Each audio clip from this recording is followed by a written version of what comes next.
Hi guys, here's our exclusive interview that I did with the most accomplished strength coach in the world, Charles Poliquin.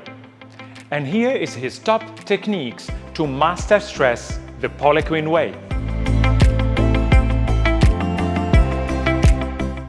Interestingly enough, the best way to manage stress is to have fun. When I do consults with high-powered executives, I always ask them, when was the last time you had fun? And you'd be surprised how many people say, I can't remember. So the first thing I do for managing stress levels is I write a prescription for fun. So they gotta pick 4 hours a week where they do fun, but it has to have no purpose.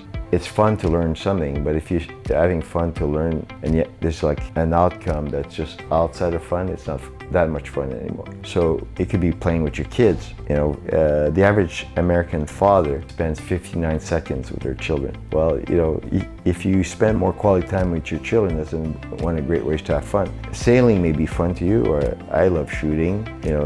Fun is different for everybody, but you should plan for fun. The other thing that I think is very important to lower stress is to be grateful. So I ask my clients to write down 3 things that night they're grateful for. And often I get like an email or a text message, can I write more than 3? Yeah, it doesn't make you a bad person. You could have 10 if you want, but people who are grateful live longer, they live happier, and they have better blood works, and that's verified by science. So being grateful for what you have is one of the best ways to beat stress. Hope you enjoyed this exclusive content from strength coach extraordinaire Charles Poliquin. As a Strength Sensei ambassador for Asia and loyal student of Charles, I am extremely excited to announce our upcoming education and certification programs coming very soon. Check out our website for more info. Thank you for watching and stay strong.